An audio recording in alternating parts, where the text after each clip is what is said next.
Hello,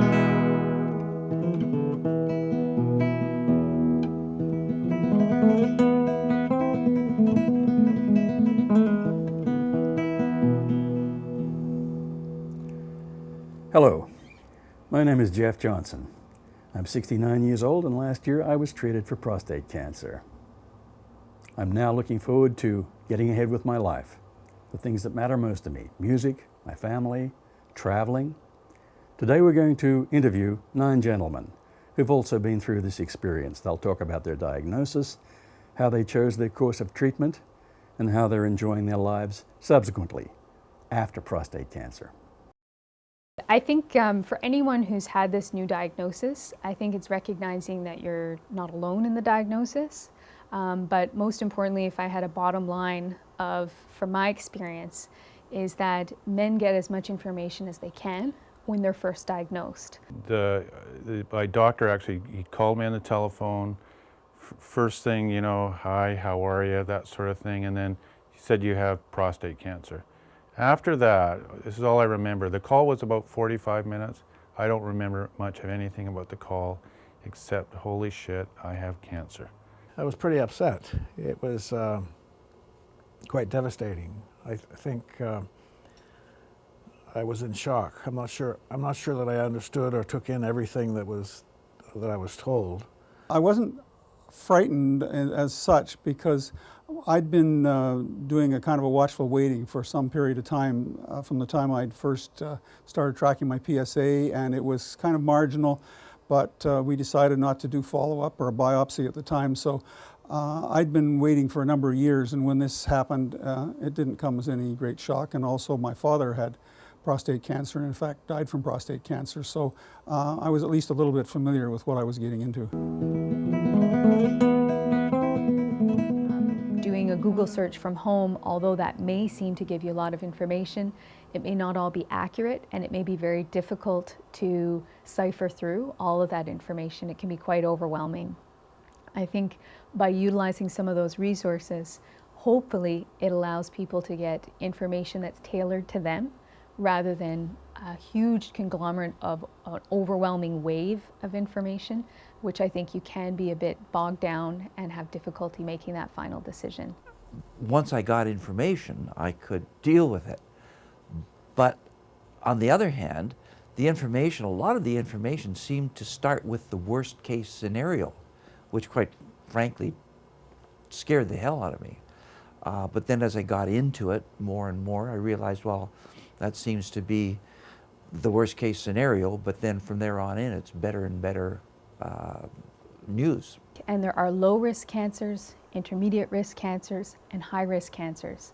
And the way that we categorize these is that it's based on their PSA, on their rectal exam, so the actual interpretation by their specialist of how clinically this is manifested in the prostate, and then thirdly their Gleason score, which is a measurement of the grade of their cancer. And based on those 3 factors, they'll be given a low, intermediate, or high risk disease. The one thing I did get out of the call with my specialist was come to the prostate center, and he recommended some books. So I came here, and this place is great because it's such a good resource. I got a bunch of materials from here, went online, did a lot of research on that. I also had several friends that have gone through different types of cancer, talked to them about kind of what do you do, what are your next steps. So that's kind of where I was going. And I was referred to a radio oncologist here in Victoria, and he said, oh, it's pretty bad. And he didn't think I was a candidate at all for radiation. And so that was a pretty bleak, I was put on hormone treatment immediately. That was a pretty bleak prognosis. So I asked for a second opinion. And I went over to Vancouver and met another radio oncologist who was also a researcher.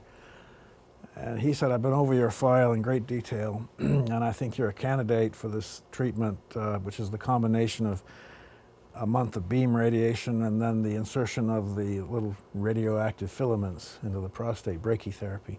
So a couple of months later, I had a ultrasound to assess me for brachytherapy, which, as it turned out, my prostate was too large, so I wasn't able to get that. So it was back again to square one. But I've been doing some research while I was waiting, and so I noted that there was some robotic surgery which was being used in some places, and there was available in Vancouver. And I thought that looked like there was a lot less surgical trauma attached to it, so I explored that one and managed to make contact with Dr. Goldenberg in Vancouver, and got in to see him in a month or so, and then 3 months later I had my robotic surgery.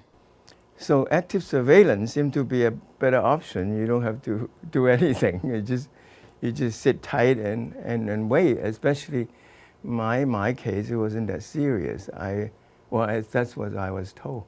I had a Gleason 6, 3+3, and my PSA wasn't that high either. So I told the urologist that I didn't want to do the surgery right away. Deal with it. Don't wait and let things progress. Just take the advice of the doctor, and the doctor gave me the different options and that sort of thing, and I chose the option that was going to deal with it once and for all. I had it removed. I had a prostatectomy. And the reason I chose that, I did kind of, again, a lot of research. I kept coming back to, it's saying this is the gold standard. And I also felt myself, I just wanted to kind of get rid of this. And when I did some research, it said, well, you can do the radiation and that, but if you do radiation, you can't have an operation. But if you do an operation, you can still have radiation. So to me, it was kind of like, okay, this one's an easy way to go. I think all the medical people are obligated to tell you the worst case scenario. And it was pretty scary, the things that could happen from the radiation treatment and also prolonged use of the hormone treatment. But I've got by with minimal problems. There certainly are side effects that I can feel. I'll probably feel for quite some time. And the hormone treatment is probably the worst. It's, you have hot flashes, you have fatigue, you gain weight, you may lose some muscle tissue. You have to be careful about bone density. So it's all manageable. Treatment I chose was the hormone therapy, the I say short-term radiation. I believe it was 25 or 27 days, and the brachytherapy. I had a choice between the brachytherapy and the shorter-term radiation and the longer-term radiation. And I just thought that the length of time with the radiation may have created some complications. Brachytherapy, again, relying on the medical specialists, was an option they said had every bit as much success as the longer-term radiation. So we went with that. As oncologists, as urologists, and as general practitioners, we try to give men some perspective of the range of side effects. But some of that may be predictive based on populations. So in other words, if you treat 100 men, how many out of 100 men would experience that side effect? But what we unfortunately can't do at this juncture is predict an individual's risk. And that's going to be very dependent on many factors, one of which is the treatment, but secondly, it's the individual. And for that individual, it may just be their baseline function prior to the treatment, or it may be something genetic within them that we may or may not be able to predict.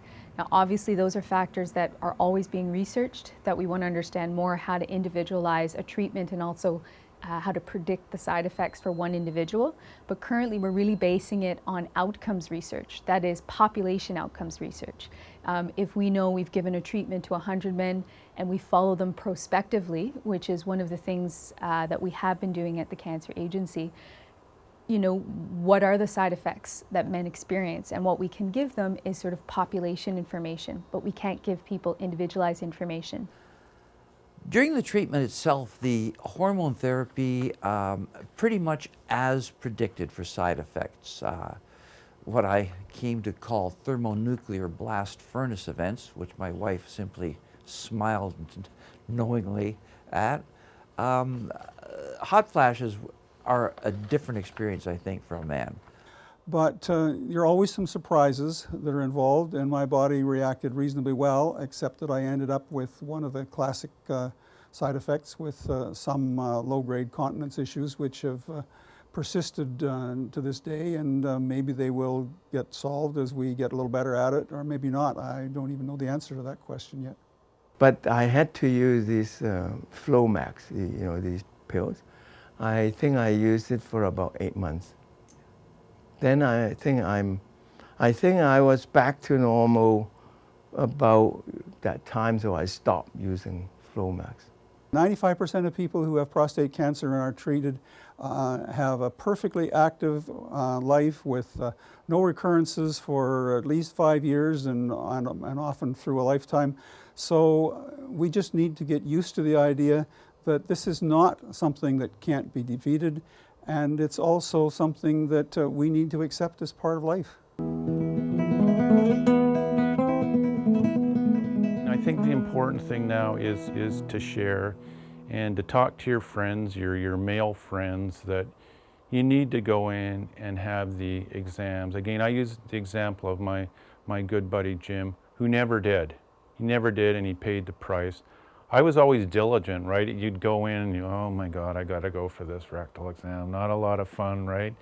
Every year I did that, and then when I finally got to that 1 year when the doctor said, I think there's something here, you need to do that. And I talk to more and more people, and I'm quite surprised that you get kind of what I call the young guns now, people that are 45, they still don't think that they're should be taking the exam, right? That they're still kind of macho on that. So I try to urge people, you know what, it doesn't take much time, and it's your lifetime for you. There's been a lot said about PSA testing and why we maybe shouldn't do PSA testing because of side effects and because of trauma and decision making. First of all, I think that in most cases in the world, and I think prostate cancer is one of them, that knowledge is a valuable thing.